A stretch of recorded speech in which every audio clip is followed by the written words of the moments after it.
Hey, welcome back to Auto Salvage Outlaws. I don't have my camera lady with me today. So what we're trying to do is, was hoping to leave this fender on here, but we got some rust in the same spot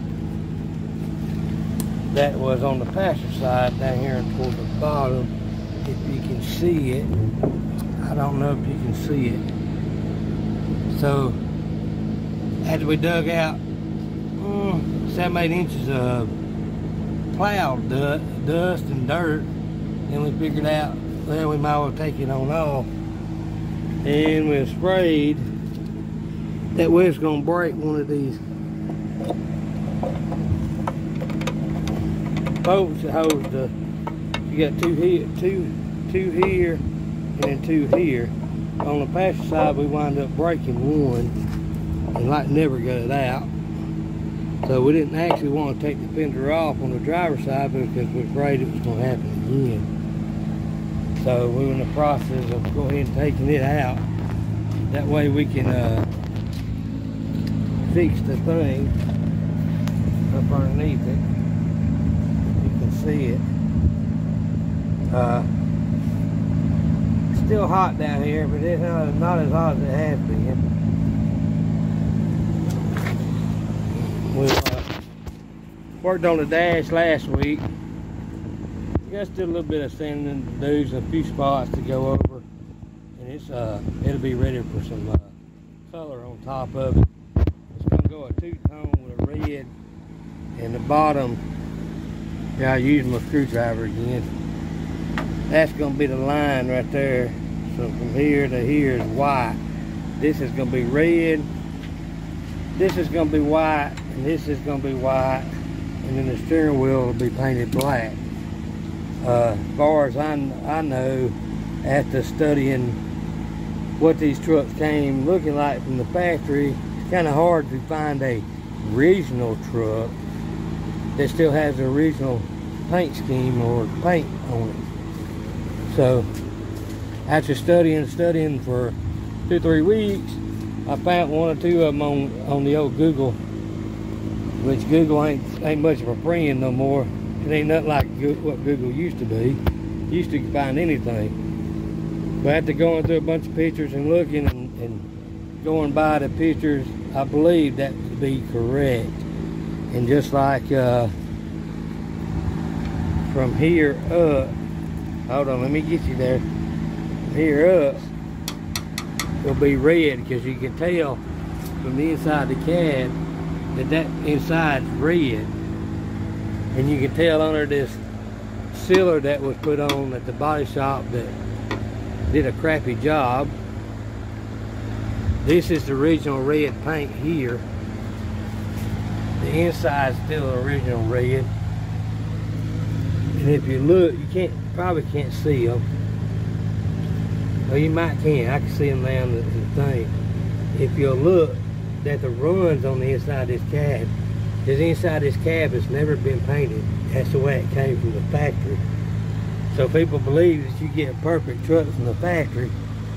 Back then, it's crazy because you don't get no perfect truck.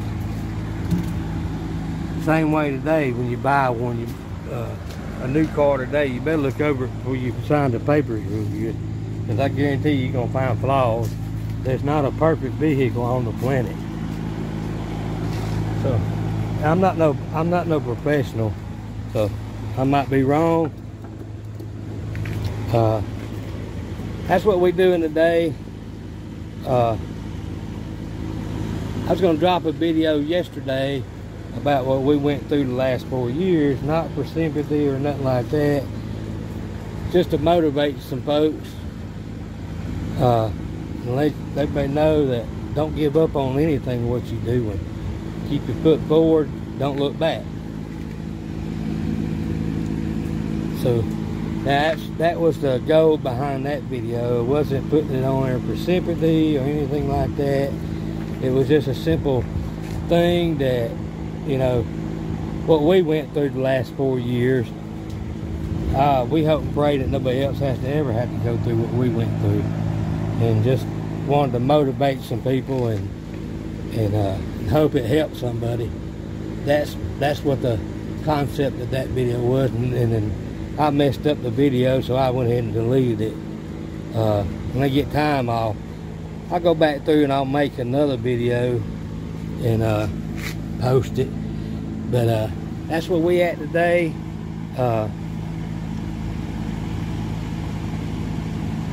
We're back at it, and it's slow go getting these fenders off. The old bolts is rusted. I don't know if you can hear me because the fan going, but it's too hot here not to have something going. There's the original bolt. Let me get you over there. Them will be changed. Instead of using them, we're gonna go get some new ones with them washers and lock washers and a nut. So if they ever had to be pulled back apart, it'd be a lot easier. And these fenders are like trying to get something out of Fort Knox. You can't get them out. But stay around, and I'll film some more as I go. Like I say, I'm by myself today. My wife's at home. She didn't feel too good this morning. She didn't feel too good. So I'm here today and filming myself. So I'll make another video and then I'll add it together with this one. Well, we got the fender off. Man, these things like trying to lube Congress. There's the reason why we decided to go ahead and pull the fender. Right there. If we get it cleaned up and get ready to, like Vero says, get the metal hot. Well, it's worse than the passenger side.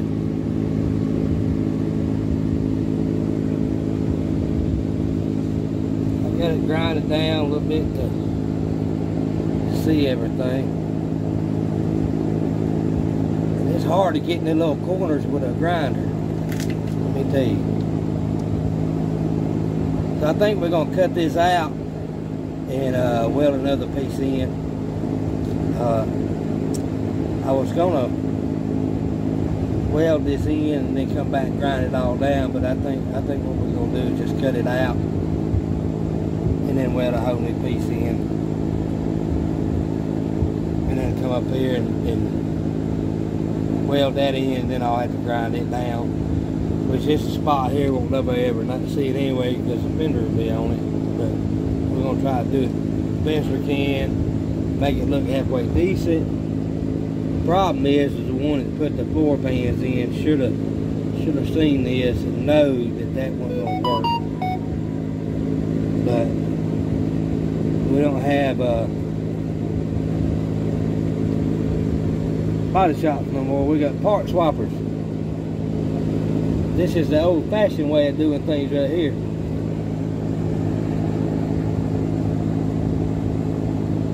So let's see what we can do with it. Maybe we can do something with it. But this is the only rust that was in this truck. I'm talking about the only rust. Right here and on the floor pans before the pans went in. This is slow go. The Rome wasn't built in a day. People don't realize that it takes a lot of time on doing one of these. It don't matter if it's a Ford, Chevrolet, Dodge, Chrysler, whatever. If it's a car, when you're doing one, it takes a while. Well, see what we can do, and then the next thing is go crawl up underneath there and seal the bottom floor pans, and then maybe we can get some paint on the inside, and then I'll tape it all up, and then continue on. Then after get that, and then we'll start on doing the hood, the fenders, and then the bed's gonna be last because we gotta get some welding done on it. By one of the tail lights, passenger side tail lights. So after that, then we'll continue on until we get through. We got a wireless painless wiring to go in here, so we already took all that out, done away with it. It's gonna take a little while to wire. So yeah, we got a long road to go, but it's coming together. You know, it takes time. Rome wasn't built today. Just don't get discouraged on whatever what car you're working on, trying to make a deadline. Don't get discouraged, because you got a lot of people pulling for you. All these no-name nationals that's trying to get their cars done. We all pulling for you, buddy. We're all pulling for you to get them done. And the bad thing is everybody lives across country. If it would be nice if we all live closer by, we can all come over and give all of them a hand and get it done. But unfortunately, we're not. But we're all rooting for you. Get her done.